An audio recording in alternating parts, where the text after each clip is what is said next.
Right, so I'm John Warren, and unless the courses have changed, I'm unique as I'm the only one who lectures who actually got Asperger's syndrome. So you'll actually get how Asperger's syndrome affects me. Partly the reason for doing it on myself is I don't break anybody else's confidence. People with Asperger's can have problems trying to work out what should be confidential. So I thought, right, if I do it about myself, I can give myself permission to do the lecture and don't get into any trouble. So, yes, I will be focusing on my experiences on this one. Right, because you're doing autism as for further education, I take it you all know what autism is? Yeah. Do you all know what Asperger's syndrome is? Yeah. Names have changed over time. I prefer this one to the new one, the autistic spectrum disorder. So, as you will probably have already been told, you cannot catch autism or Asperger's syndrome. The amount of times I've had people recoil from me because once I say I've got autism and they go, can I catch it? No, you can't catch autism, and at the moment it's still unclear precisely what causes autism. There's some research indicating it's genetical. There's others which are indicating it's a chemical imbalance in the brain. So at the moment, it's unclear what. We'll specify the research shows that when you put somebody with autism under a brain scan, you can tell that their brain functions are different. So remember that, because time after time I've been told you should act like a so-called normal person.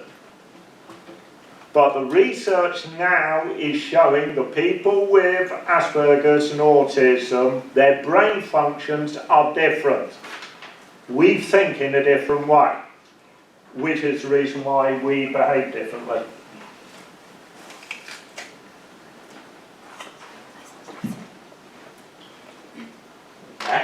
Did you say the up and down key? Yeah, isn't it? Sometimes it like freezes, John. Or is it the left, right? No. Yeah. Sometimes it freezes, John, and I don't know why.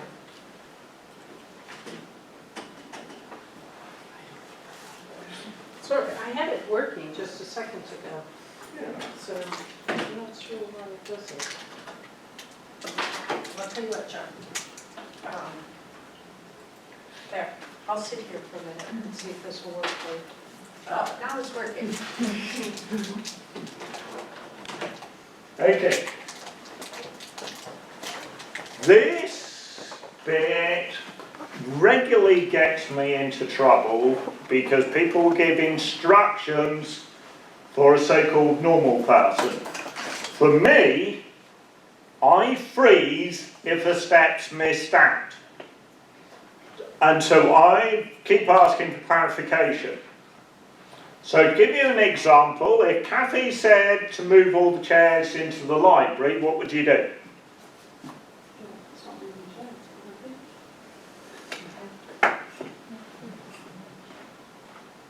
Why is it nobody, when I sort of ask that question, seems to think about actually asking, well, what are we supposed to do with the chairs in there? Because you would have started moving them in, I would be asking Kathy, are we supposed to stack them in there? Where are we supposed to put them? How high are we allowed to stack the chairs? Because I'm not familiar with these ones, so I don't know how breakable they are. By the time I've asked for the clarification, Everybody else has done the job and I get accused of being lazy. So for somebody with Asperger's syndrome, you need to give detailed step-by-step instructions, or you'll end up having problems later.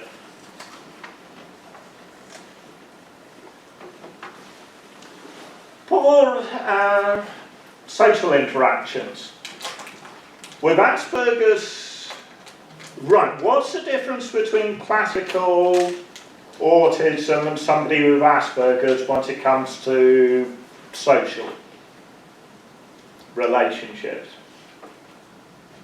Anybody know? Are people with Asperger's slightly better with social interactions than those? Yes, but I'm after a more underlying. Better communication skills? Yeah, okay. Yeah, go back a step. And also better academic performance? Okay. With somebody with classical autism, they will have problems with social interaction but couldn't care less. My foster sister is a good example of that. Time after time I'd ask her, when are you going to get a boyfriend? What's the need? Don't see the need. While for me, with being Asperger's, I'm wanting a relationship. So somebody with classical autism normally does not see the need for relationships. So he's not that bothered. Somebody with Asperger's, you want the relationship, so you end up suffering when you have the problems. Because I struggle with empathy, trying to think as to what the other person might be interested in, I struggle with. So time after time, I get myself into trouble, which Kathy might have witnessed it a few times when it came to the committees we were on. I would meet somebody on who's going to be on the committee, go straight into the agenda and say, well, I want to discuss this. And the person would go, stop. What do you mean stop? I'm not want to discuss the agenda. And they go, yeah, you haven't said hello to us yet. So I want to discuss the agenda. Small talk and gossip are difficult because I don't see the need for it. And if I don't see the need for something, very difficult to get me to actually do it. So it isn't a case that we're incapable of small talk or gossip, don't see the need. Love talking about specialist topics, which is part of the reason why I'm perfectly happy to lecture, because now Asperger's syndrome happens to be one of my specialist topics. The only trouble is, though, as you might have noticed, if somebody's talking about their specialist topic, you can't shut them up. I hope Kathy's warned you that you should have brought a sleeping bag. Did you hear from the week on this one?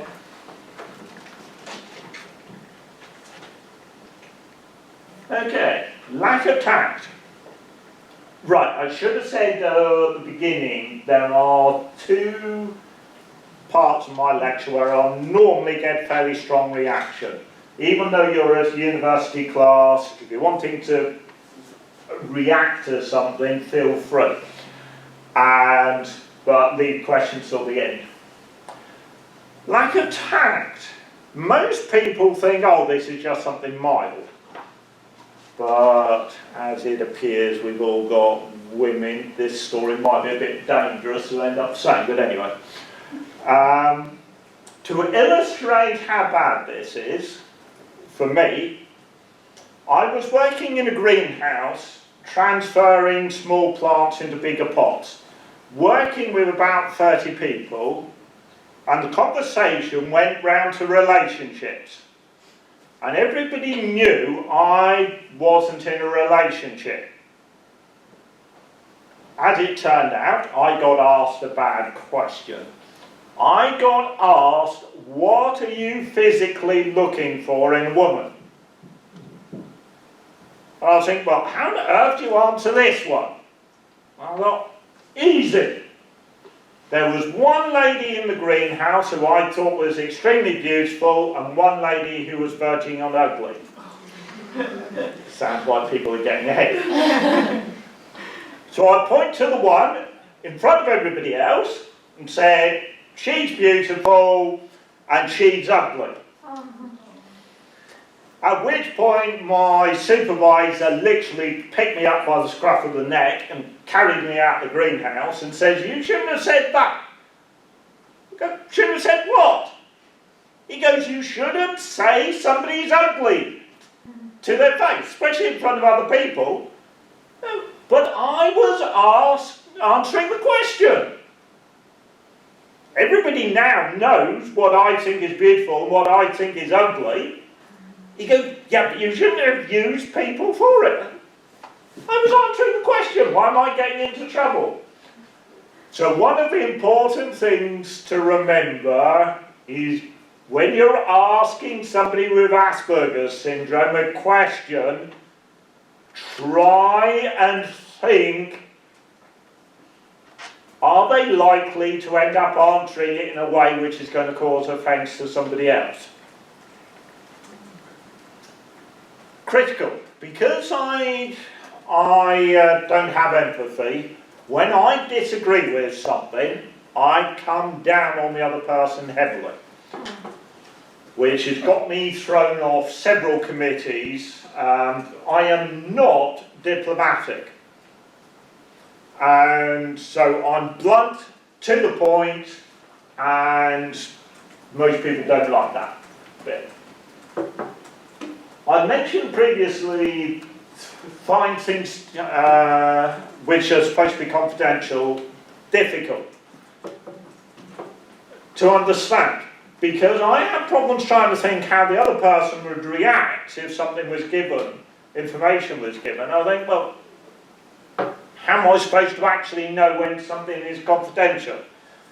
So at the Autism Partnership Board, which was the committee Kathy and I were on, very quickly they learnt that if there was something confidential mentioned, it was said at the committee, and those of us with autism who were on the committee, it was drummed into us, this bit is confidential, you don't talk about to other people. I've already mentioned that one. Body language. I have extreme problems trying to read other people's body language. And also, you might have noticed quite often my hands clasped. There's a very good reason for that, because when I first started lecturing, I had my hands loose, and I turned into, people have described it as a windmill. My hand gestures don't match what I'm talking about, and people have said, you doing hand gestures is distracting. So I developed the technique that whilst I'm lecturing, clasp my hands, that way I'm not distracting people with my hands waving around, not making any sense. And with the coronavirus, as far as I'm concerned, people are going to understand Asperger's syndrome people better. I have always dreaded shaking hands. That's too close physical contact. I will only shake hands if a hand is offered. And then, usually, I get into trouble that the handshake is too floppy. And one church I was attending, some of the members were insistent I had to shake hands what they thought was right. So in front of the whole of the church, got me to do it several times until I ended up shaking hands the right way, as far as they were concerned. So, be warned, people with Asperger's syndrome can react badly to touch. It's different with different people. I know other people with Asperger's syndrome perfectly happy to shake hands, but not to, say, have the main trunk of the body touched. Another one which regularly causes problems for me with other people is facial expression is fixed. This is something you need to remember if you're dealing with somebody with Asperger's syndrome. Fixed facial expression, so you cannot tell most of the time how they're feeling by looking at them. So to give you an example, my foster parents, which had cared for me for over 20 years, once I started full-time work, couldn't tell when I was depressed. But my boss had picked up some signs and could tell when I was actually depressed, so then could actually end up getting help for me. I also find it difficult to read other people's body language, which was part of the reason why just before Christmas the volunteer management of London Zoo told me I was not a visitor engagement officer anymore, because natural history is another one of my specialist topics. I can talk for hours about animals. Working at a zoo, speaking to visitors, I loved it, talking about animals. Unfortunately, the volunteer management had picked up that I wasn't noticing when the visitors were bored.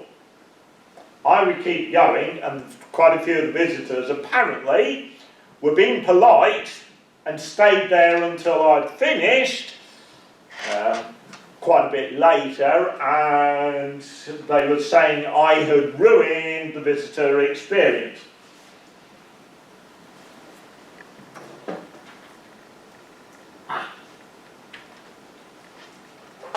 Okay, there's another one I'm going to mention. Sorry, I thought it was on the next slide. Right. Am I looking at you in the eyes? Well,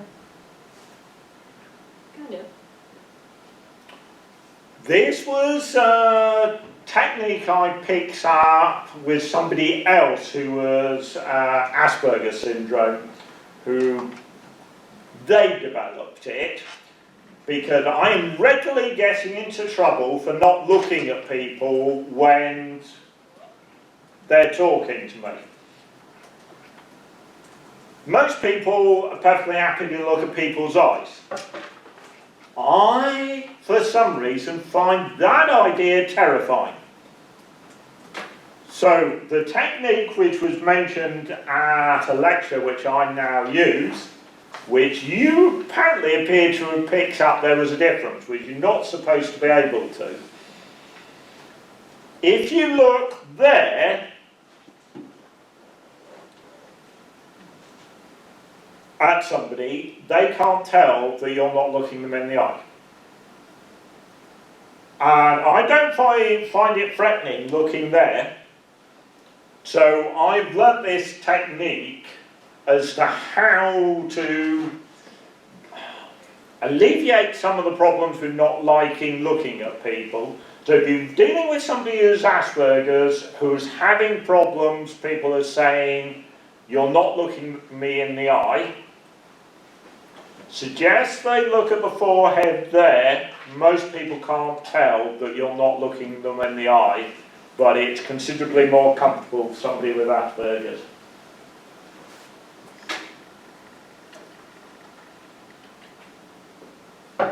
Okay, I think the one for this one, the most appropriate ones, does everybody know what mate crime is? Not hate crime, mate crime. Does anybody know what mate crime is? I thought now, because it was a national policing priority, all school teachers were supposed to know this. Mate crime is where somebody makes out they want to have a relationship with you, to abuse you. Now, let's see whether I can get them all. Physically, mentally, financially, sexually, and there's another one. Can you think what's the other one, Kath? Financially. I mentioned that one, didn't I? Good, I seem to remember there's 5. Okay. I can only think of 4. Emotionally? Didn't I say that one? That was mental, but I see Yeah. that. So, mate crime can take different forms. One, somebody can be wanting a relationship with because they like beating somebody up physically. Another one is tormenting somebody with what they're saying. I, myself, even though I'm fairly capable, ended up falling for mate crime for a year from the same person. Because I'd fallen in love with the person. And as it turned out at the end, because she actually asked me out to be her boyfriend. Well, great! Because I'd already in love with her. Turned out she was actually a lesbian. And she had broken the last relationship. And she didn't like saying to people that she didn't have a relationship. So what she would do, if she couldn't find a lady to have a relationship with, she would try to find a man who was interested in her so she could claim that she was in a relationship when she actually had no interest. So she was abusing me financially, stealing things off me, etc., etc. I kept going down to social services and saying, I'm not happy with the way she's treating me. Is this appropriate for somebody in a relationship? Because I didn't know. Unfortunately, social services' reaction was, you should end the relationship, and that was it. They hadn't actually bothered to ask me what I thought of her. If they'd asked, I would have said, well, I'm actually in love with her, which would have indicated that I'd have had a problem breaking the relationship. So, mate crime for somebody who's Asperger's syndrome, they are very susceptible to, because we have problems trying to understand how people are supposed to treat us, and as I said towards the beginning, we're actually desperate for relationships because we have problems having them. So should somebody offer a relationship, you'll quite often find somebody with Asperger's syndrome will actually jump at the chance. With this particular lady, unfortunately, it was abusive. Where it finally ended was social services had said to me repeatedly, because she wasn't paying for it, that she was not allowed to use my landline phone. And I'd had a bill come in again, which was massive in comparison to what my bill normally was. Asked her, are these your phone calls? Yes. And I said, well, social services have told you not to use my phone. When I started shouting at her that she had used my phone, she then stormed out of my flat and said, you'll never see me again. And then about a year later, she turned up at my flat, offering friendship again, and I asked her, are you offering a friendship to try and get money off me again? And she said yes. But I only got that out of her after about 3/4 of an hour talking, where, as far as I'm aware, she was not very happy. I then called the police and reported her for mate crime, which is a policing priority, and the police said they'd speak to social services and decide who would actually deal with it. Would it be social services or the police, as she was a vulnerable adult? Now, when I see her, if looks could kill, I would die, and she's totally refusing to even say hello to me. Apparently because I had stood up to her. She's not used to somebody actually saying you've done something wrong and standing up to her. So I lost sort of friendship totally that she's refusing to speak to me. And it was odd, considering I was Asperger's syndrome, she said, I am shocked at how you're treating me. She said, everybody else I've been in a relationship with has been abusive. She said, I don't understand why you're treating me differently. And I said to her, well, you're now seeing what love is actually like. Because what it actually was, having spoken to her, time after time she was having relationships with people who were doing mate crime on her, that she thought, well, this is how relationships go, so she would then act that way with other people.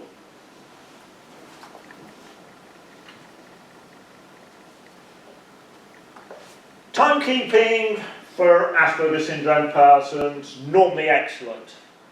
With those of you who were here first, you can verify I was here at least half an hour before I needed to have been. But we'll have problems if the times change. To give you an example on this, our previous boss of mine, I used to, about this time, he would be fuming with me. Because my contract said 9 till 5. So as far as I'm concerned, 5 o'clock I'm at the gate. But I was working in a bedding plant nursery. And not very surprising, everybody's wanting to buy plants about now, once it comes to spring. It was our busiest time. The boss was expecting the staff to stay on until the work had been done, but hadn't told me.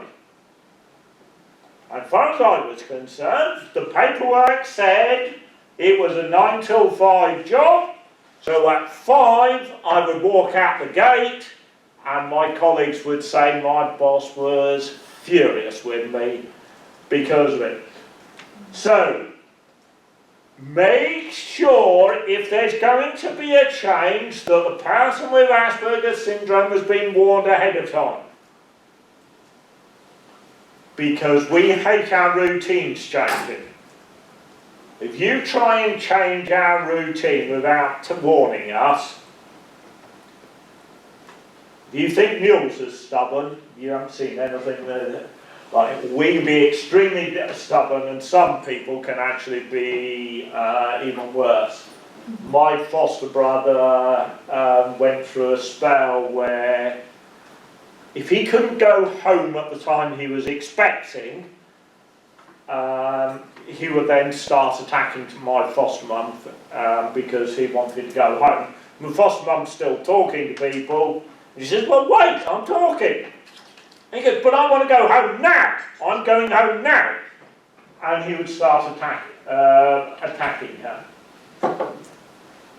Generally, keep to assigned break times, apart from one proviso. Should somebody at least express the vaguest inkling of an interest in one of my specialist interests, I wouldn't be back at work for the rest of the day if I got away with it. So there is a danger once it comes to break times, if somebody started talking about their specialist interest, you're going to have problems trying to get them back. And I've already mentioned reluctance to do unscheduled overtime. I obviously need to read right through on this one. Because Asperger's syndrome people have problems with empathy, I at least find it difficult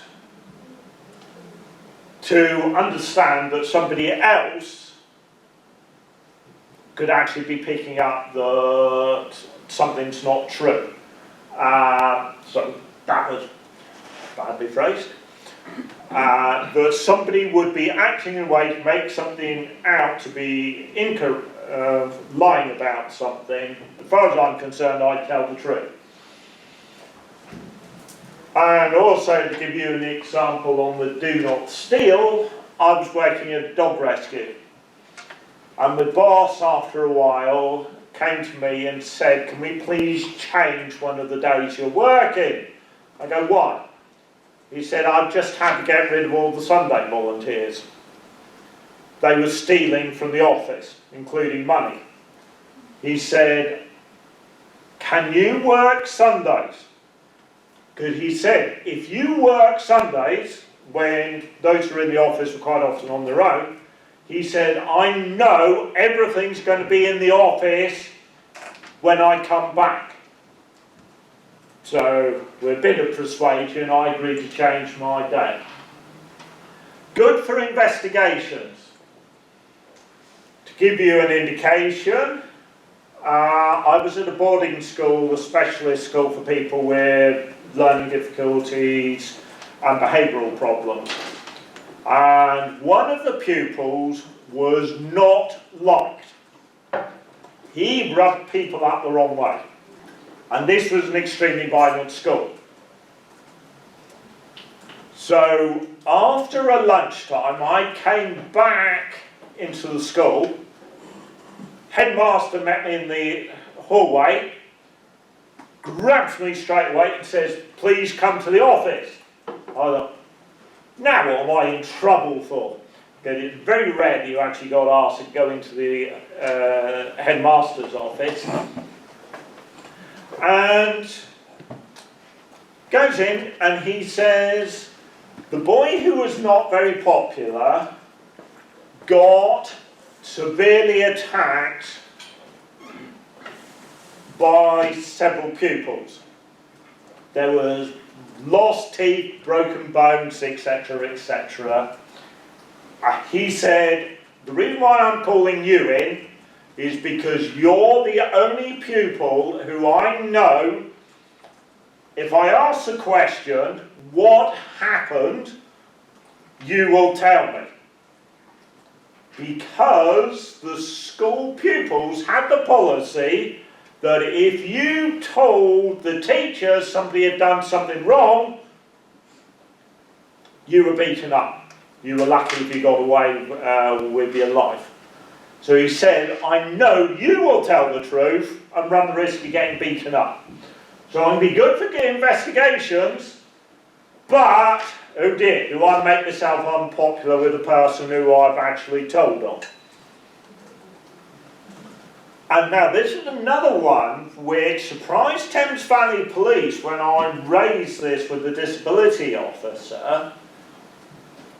The amount of times I've got into trouble with the 999 operators, I've reported an incident and they go, what did the person look like? I go, what? They go, well, to find the person I need a description. I can tell you what happened, but I can't give you a description. And then there was one 999 operator who kept me on the phone for 3/4 of an hour going, what coloured top was the person wearing? What colour trousers were they wearing? What colour hair? And went through this cycle for 3/4 of an hour. And I kept saying, I'm autistic. I did not notice because I wasn't looking at the person properly. I hadn't taken notice. Having spoken to the disability officer for Thames Valley Police and raised it, he said, what I'm going to do now is give instructions to the 999 operators. Should somebody identify as autistic and they go, I cannot give any more of a description, you stop there. Because the 999 operators were given the instructions previously that they had to get a description of somebody, so they'd prompt the person and prompt the person to get a description. Now, when I phone 999, say, I'm autistic, I'm going to give you as much detail as I can. That's it, I'm not being pressurised.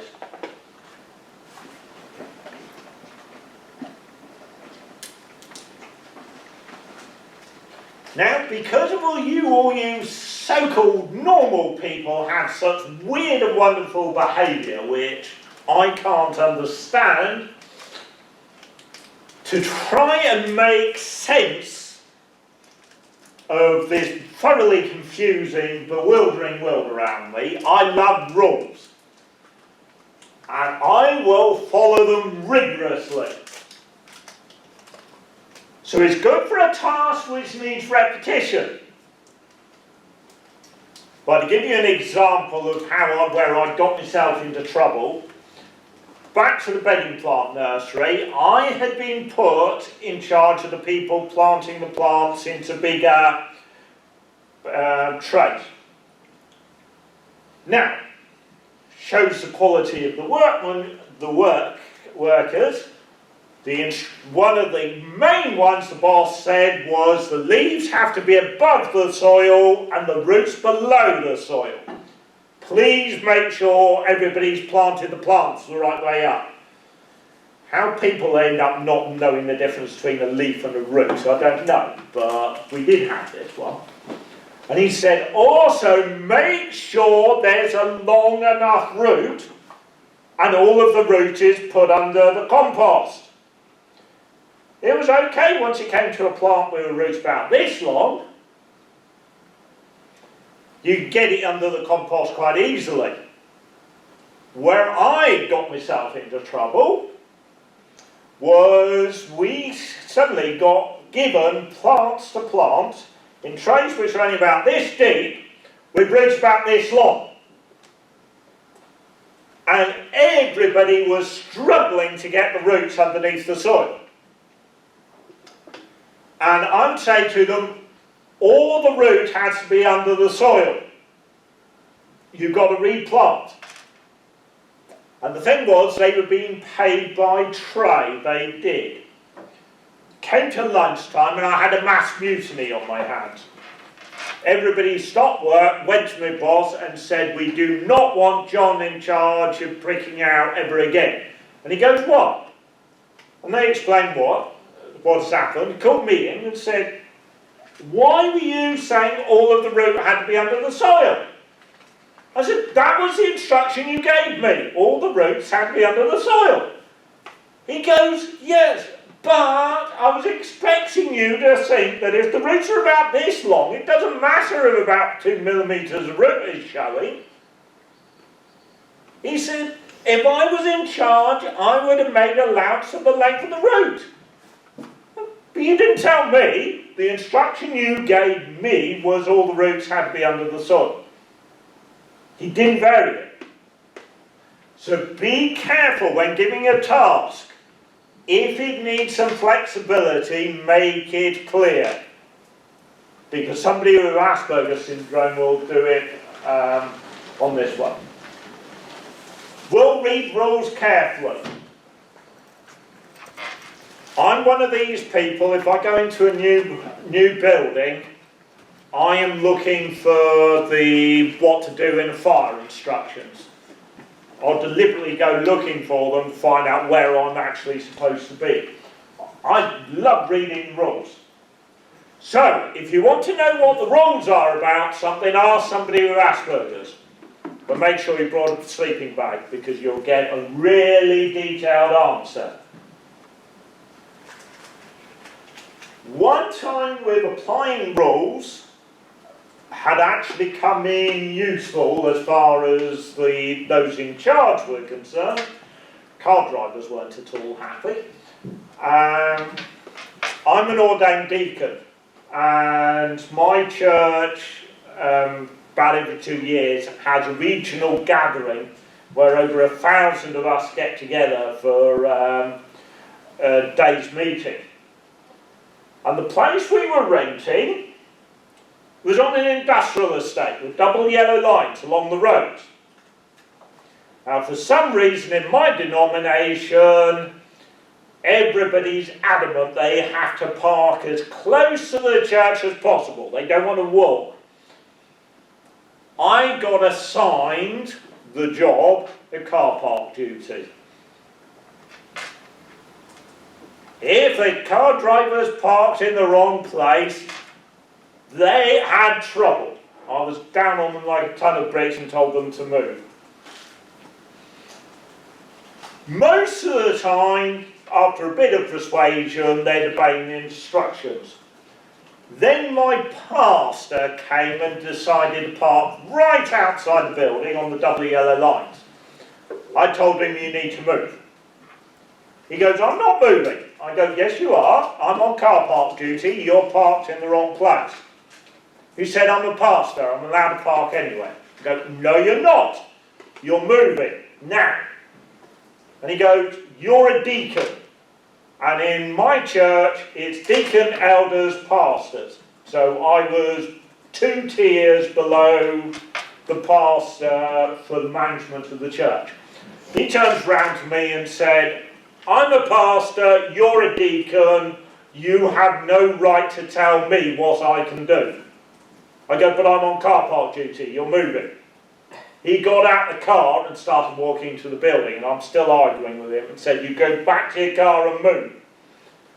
Totally unexpectedly, the building manager comes out just at this point to say, find out how I'm getting on. He goes, how are you getting on? I said, my pastor's parked in the wrong place and refusing to move.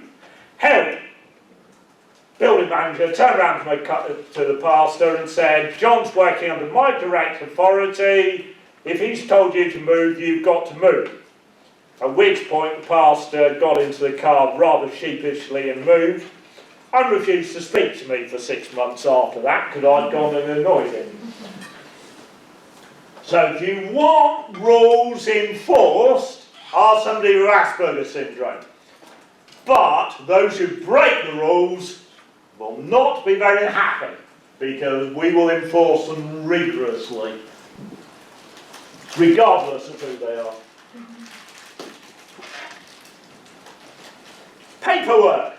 For reading, I love detail. So, it can be good for understanding, but oh dear. Especially if I'm on a committee where we're writing up a strategy. If I disagree with the contents, there's trouble, isn't there, Kathy? You saw it more often than not when I was on the Autism Partnership Board. And the thing is, if I disagree with the contents and everybody else is saying they're okay, as far as I'm concerned, I'm right, and I'm like it with a dog with a bone. And so I end up getting myself into trouble for asking numerous and detailed questions about the contents when everybody else is just wanting to pass the document and they've had enough of it, and there's me still querying the contents.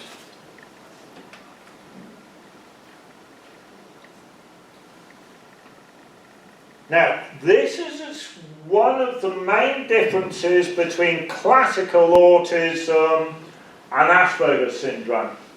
Okay, it's a slight exaggeration, but if you ask somebody with classical autism to spin on a pinhead, they can do it. They have very fine, delicate movements. Ask me to spin on a plank a mile wide and I'll fall off the side. Bad coordination. With me, the manual dexterity is bad. I'm a one-finger typist. So now, as things time after time are going for on typing, take account if somebody's Asperger's, if they're having a problem, they're not typing at the speed you think they should be. Could be that they're not lazy, they're just struggling because they can't move the hand well enough. And for a bad handwriting, when you're actually using an implement to write, The amount of times at secondary school where I got a detention because the teacher couldn't read my handwriting. My manual dexterity is so bad you can barely read my handwriting if it's joined up.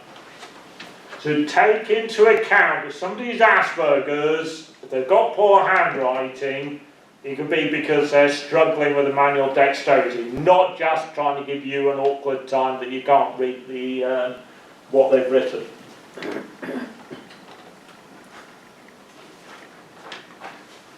Okay, right, I've already mentioned on those ones. People with Asperger syndrome hate criticism. We will take it in the worst way possible, however it's phrased.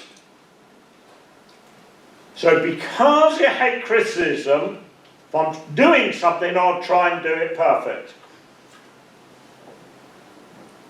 Which causes a problem if I'm struggling with it, I slow right down and then get myself into trouble. And also, if somebody else is not trying to work up to the standard I am, oh dear, do they get tongue lashing off me. As far as I'm concerned, if I'm doing work as perfect as possible, and I expect everybody else to be trying to do the same standard.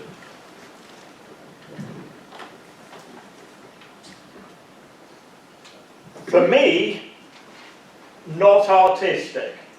So artwork of poor quality.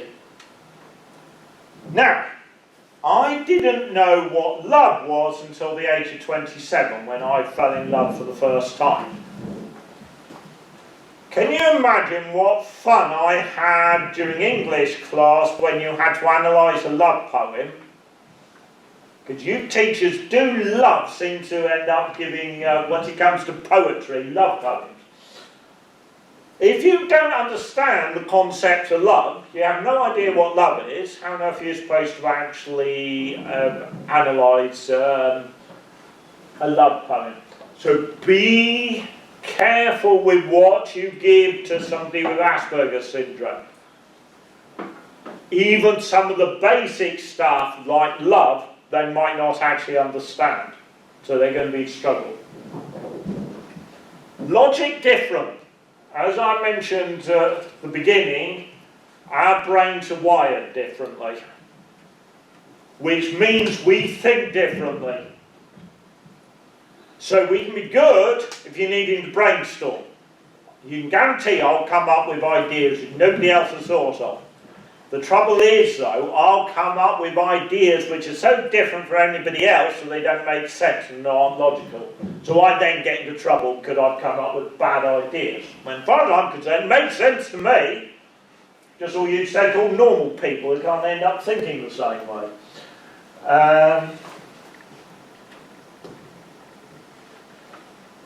Right, this isn't always the case with Asperger's syndrome people, but personal hygiene to me leaves something to be desired.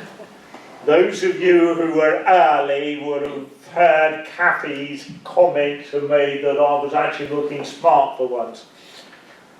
Normally my hair's down to about here, my beard, what there is of it's out here. The only reason why I happen to be looking the way I am at the moment is because I had a job interview last week, and unfortunately bosses do insist that those who go to job interviews are supposed to look smart. I had to go in a suit. Yeah, I hate wearing suits. I actually have to look smart if I'm wearing a suit. Now, specialist interest. Why do people with autism have specialist interests? But I'm going to go on to this bit about as bad as others think obsessed. Why do people with autism have specialist interests? The ability to hyper-focus on things. So Yes, okay, that's why we like doing specialist interest. Does anybody else know the underlying reason? I want a deeper kind of find the details that anybody else could not find. Yes, but why do we like going into that amount of detail? So there's a sense of security if you can focus on something and get interested and you know more about it. It feels a sense of control. Okay, that's part of it. I was used for the first ever research done on why people with autism had specialist interest. And thinking about it afterwards, Kath, the reason why you couldn't find it for Reading University is I think it was Cardiff University which had done the research, because I'd said in my previous lectures Reading University, one of the students here had done the research, and Kath went looking for it and couldn't find it.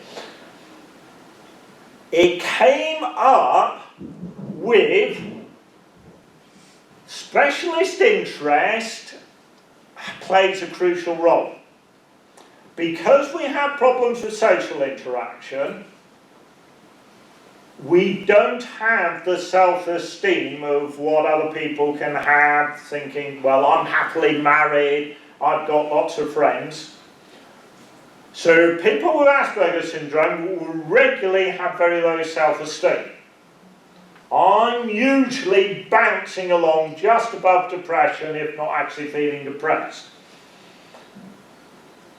The specialist interest had the value that you learn something, then you want to get recognised.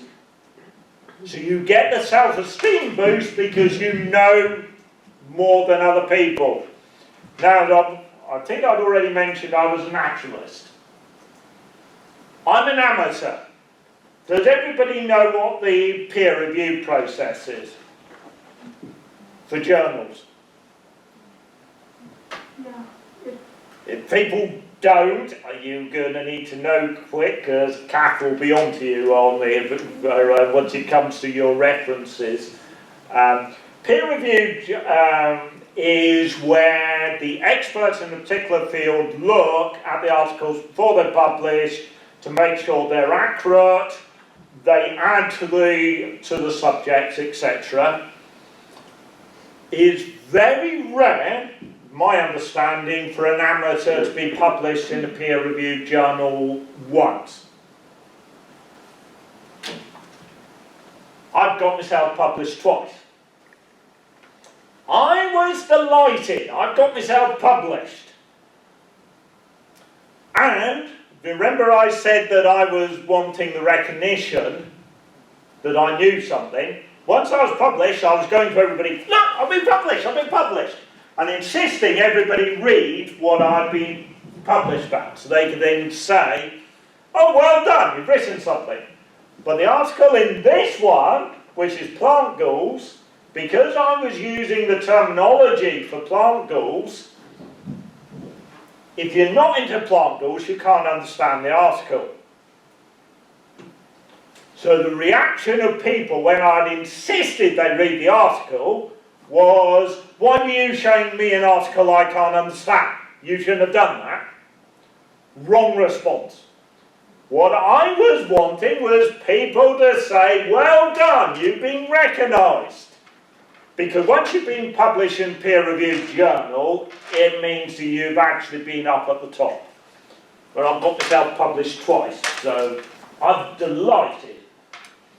And have I now embarrassed a professional scientist when I ask them how many times you've been published, and they go, never. And I go, well, I'm an amateur, I've been published twice. They go, how do you manage that? Well, I happen to know the topic. And it also happens to know which article to submit things to.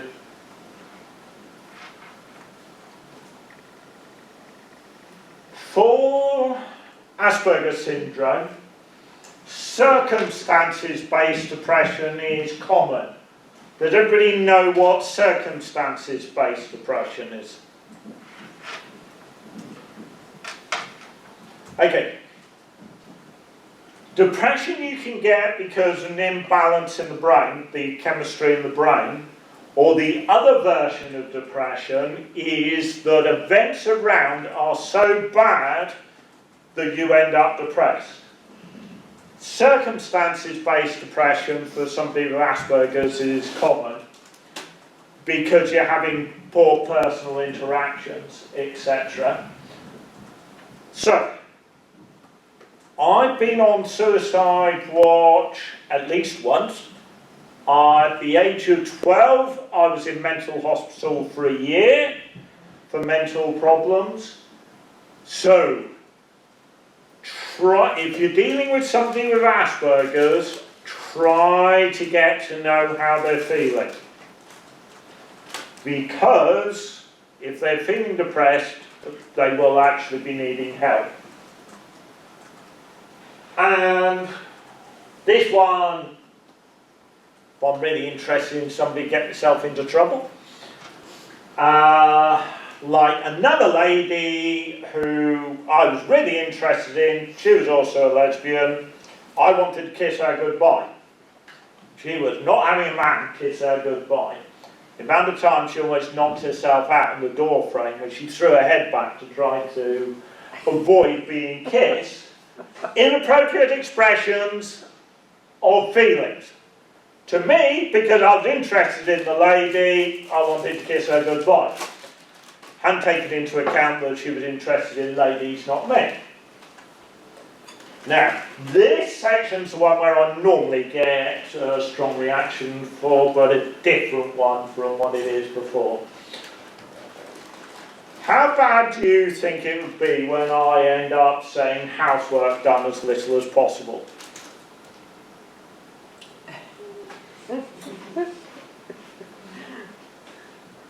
When I got myself into trouble, I had pet guinea pigs. And their cage was too small to let them run around, so I let them run around my flat. They took the bedding with them, they took their food with them, and you can't house train guinea pigs. When I was on suicide watch and I phoned my foster mum and said, please go and feed my guinea pigs, she took one look at my flat and called the caretaker in. Thanks mum, got me into severe trouble on this one.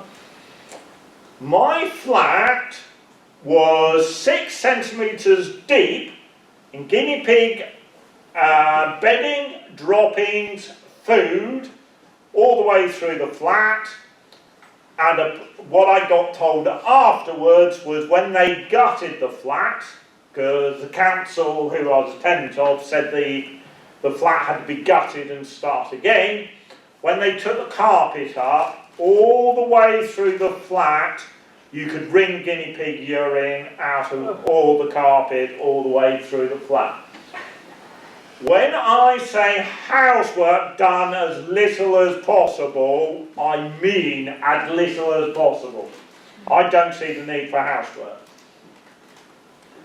Because I got myself into trouble, I now, much to my annoyance, end up having to have a weekly flat inspection. For ages, the government were paying for it. Now, because my benefits have gone up, I'm having to pay for it. Why am I having to pay for somebody to check that I've done housework when I don't see the need? I don't like this idea, but I've been told by successive landlords I either have a weekly flat inspection or I'm in court to lose my home. So the lesser of the two evils, as far as I'm concerned, is to have the flat inspection. But I had quizzed the housing officer in depth. When I mean in depth, I mean in depth. I know precisely what I'm supposed to do. Anything which haven't been told I have to do doesn't get done. So my current support worker, who I've had for about 6 years, is trying to persuade me to dust. No. The housing officer said dust wasn't a fire hazard, it wasn't a health and safety issue. Dusting doesn't get done. And I have bookcases, so I have some of them where I haven't used the books for a while. They're about a centimetre deep in dust. And maybe because my surname's Warren, as far as I'm concerned, dust bunnies are perfectly acceptable in my flat. I have quite a few.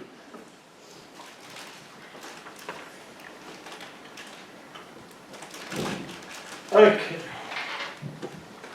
I've overrun again, haven't I? Right. I think this was the last slide. This one I'm going to mention because this one very rarely comes up. If you're having problems understanding relationships with people you can actually talk to and see, how difficult is it to actually have a relationship with a deity? So, I still have problems with a relationship with God and also fellow believers.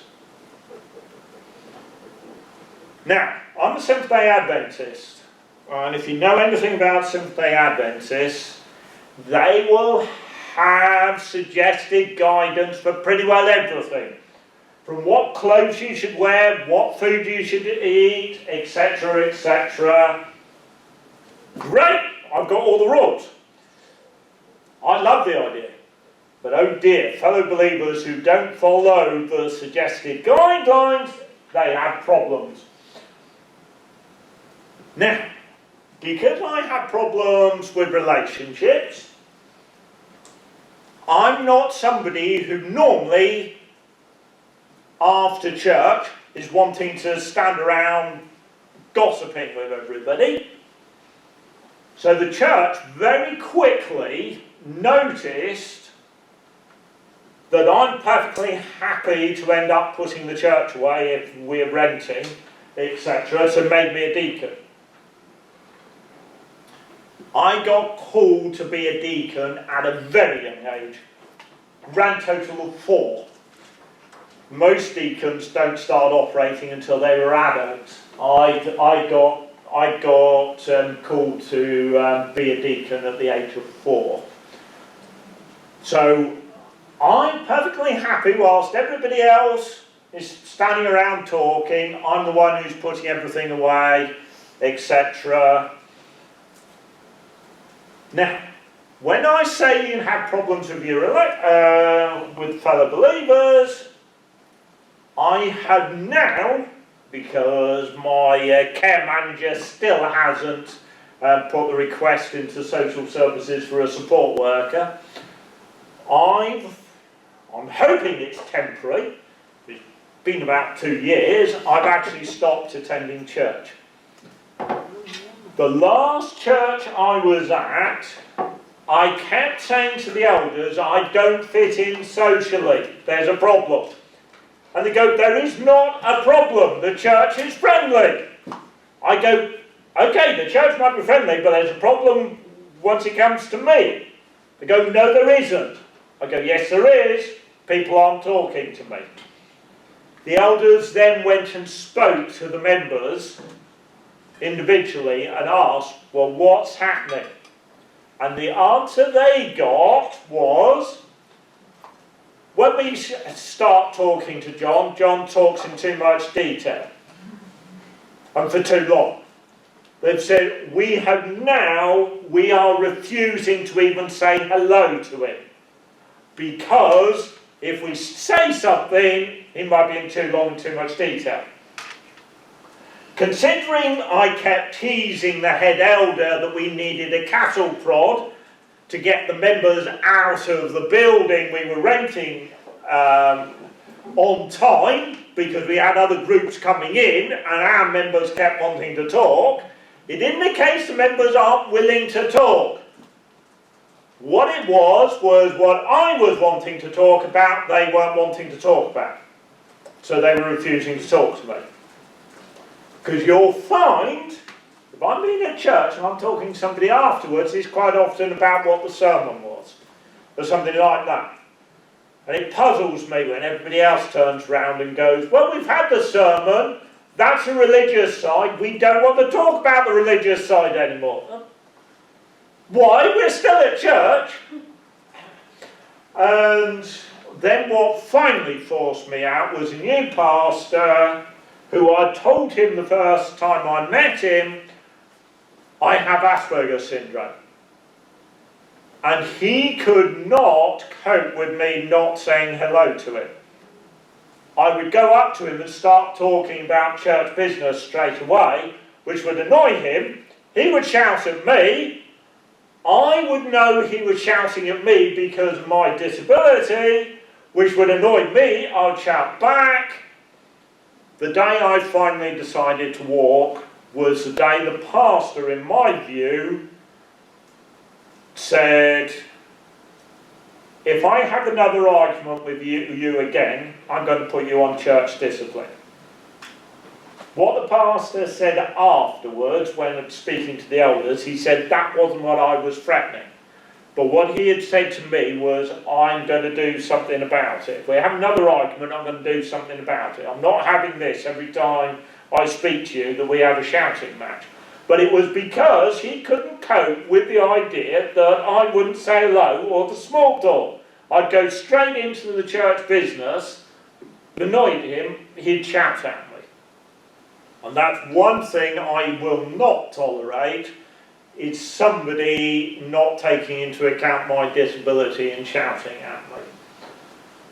So, unfortunately at the moment, I've stopped attending church. What I've asked the care manager for is for a support worker permanently at church to provide support. So hopefully when issues like this arise, they can actually be dealt with.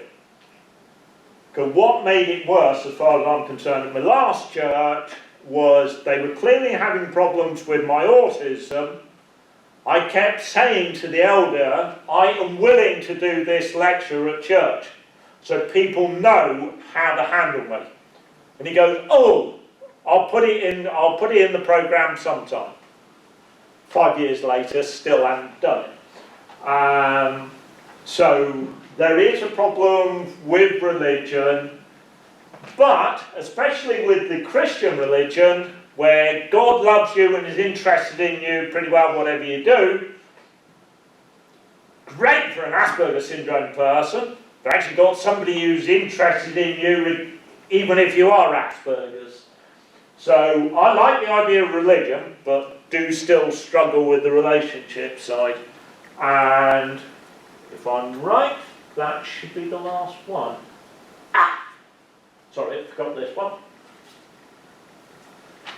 This, for those of you, any of you dealing with secondary school. Right, okay, you will come up with, probably with the transition, with the pupils leaving school. There is something, if you've got Asperger's syndrome, if you ask social services, you can get what's called personalisation funding. And this is to pay to help mitigate problems people could be having with their Asperger's. So me, it's social interaction. So for me, it was transport to church, because I said, well, meeting fellow believers, sociable, trips to nature reserves, because I'm a naturalist. I love talking to people on nature reserves. Whether or not the other naturalists are particularly happy that I'm talking to people when they're trying to actually watch something is a different matter. And a membership of 2 clubs, with the vain hope that I might actually turn up at some of the meetings and actually socialise. One of them, to give you an indication of the problem I run into, which I'm now absolutely refusing to go on any of their activities. I went on a bird watching trip down to Kent. And it was several hours on the coach there, several hours on the way back. And we walked something like about 12 miles during the day. So, just as we were going to get on the bus, one of the members jokingly said to the trip organiser, we should have a competition to see who stays awake the longest, because we're all tired. Having heard it, I joked and said, I should talk to everybody, that'll put everybody to sleep, I will win. The trip organiser turns round to me, shouts at me and says, you are not allowed to talk to anybody on the coach going back. You talk for too long in too much detail. Wasn't a case of that he had banned me from talking to him, he banned me from talking to anybody on the coach. And the problem was, social services had actually specifically paid for that trip, for the social interaction. Social services were hopping mad when I told them what had actually happened. And they said, well, why on earth did you do it like that? You could have at least turned round to you and said, you do not speak to me. But to ban somebody from talking to anybody on the coach at all on the way back, is social services were furious. So this is what I mean. When I mean social interactions, oh dear, do I end up getting trouble, problems. Now, I believe this is definitely the last slide. Should be. No? Okay. Under the Autism Act, everybody is entitled to a diagnosis. So if you've got somebody who's showing autistic symptoms and hasn't been diagnosed, I recommend you push for it. Because, for me, I found my mental health has stabilised dramatically after I've had a diagnosis. Before, people were telling me off for the way I behave, and I'd take it personally. As far as I'm concerned now, Asperger's syndrome is pretty well a catch-all thing. Anything somebody tells you off about, you can blame on your Asperger's. So as far as I'm concerned, now it's not me, it's my Asperger's. So my mental health has stabilised dramatically. I should mention this one. My foster sister has autism as well. She ended up down with mental health issues after me. Social services decided to remove her. On their notes, they had it that the foster family situation was a madness-inducing environment. My foster parents fought this, took it to court. The judge was extremely critical of the social services, and the laws actually changed as a result of this. The judge made the point that if two people have got the same disability, you can expect them to act the same. Social services were just taking it because we both ended up down with mental health problems, there was a problem with the home environment. So, if you're having people with the same problems, it might not necessarily be you as a bad teacher. It's just because they've all got the same disability, they will have the same issues. So if you're having problems with pupils, don't necessarily blame yourself. It might be just that their symptoms are on the same one. Try to understand the beliefs of the family. The amount of times there's been problems with me because the schools have been trying to get me to do social activities on my Sabbath. Parents kept saying, no, it's our Sabbath, John's at church. And the school was pressuring, saying, no, he should be on social activity. Understand the beliefs. Because now, under the Religious Discrimination Act, if you're pressurising somebody to do something which is against their beliefs, you potentially can be in court. And one of the best ways to get the attention of somebody with Asperger's syndrome is express an interest in their specialist topic. You want to interact with somebody with Asperger's, ask them about their specialist topic, but make sure you brought a sleeping bag because there'll be no escape.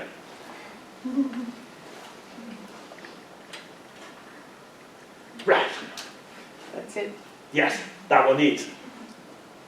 Oh, slightly longer than usual. I normally overrun by an hour and a quarter. I've done it an hour and 20.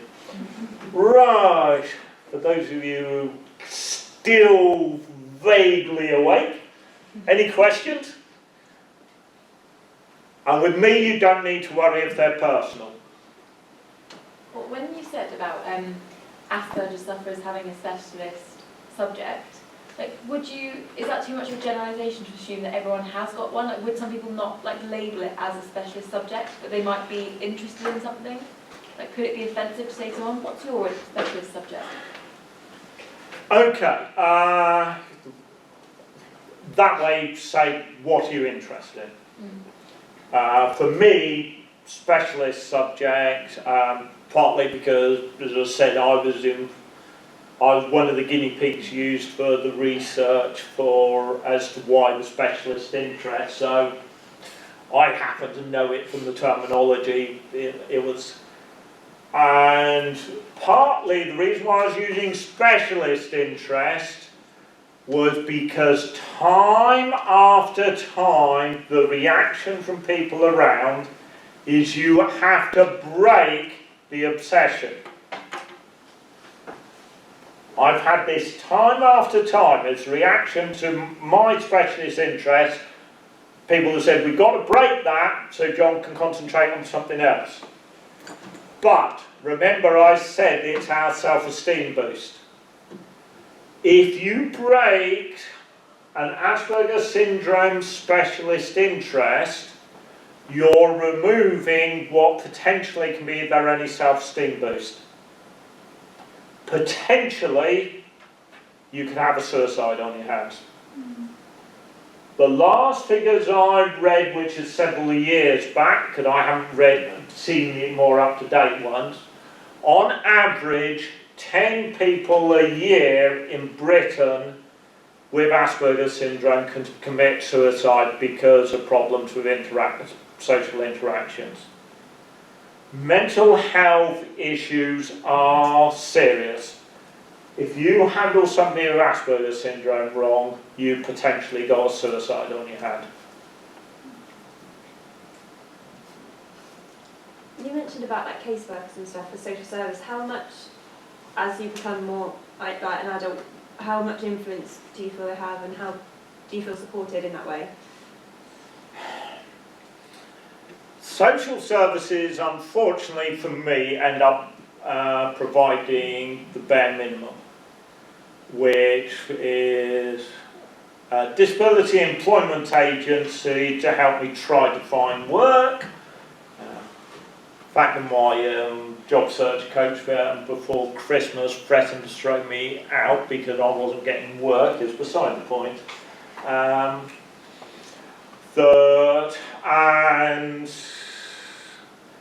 they've made sure that I have the weekly flat inspection, which I have to pay social services the cost of the weekly flat inspection to then pay the care provider. Previously it came out of the national government funds for protecting tenancy, because if my flat gets in a really bad state, I've been told I'm going to be evicted. So the government said, well, in that case then we'll pay for the flat inspection to make sure he keeps his tenancy. Yeah, trying to get social services to do anything else is a pain. Because, as I said, I've been asking for about the last 2 years from the care manager to put in the request for a support worker at church. And her reaction is, oh, but we don't promote religion.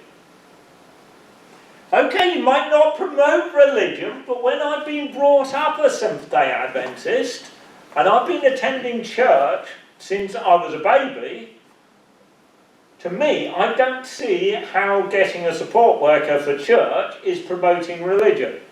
Because I already believe. I'd already been attending. It's just I need a support worker now because I end up, because I'm older and I've now got more verbal, etc.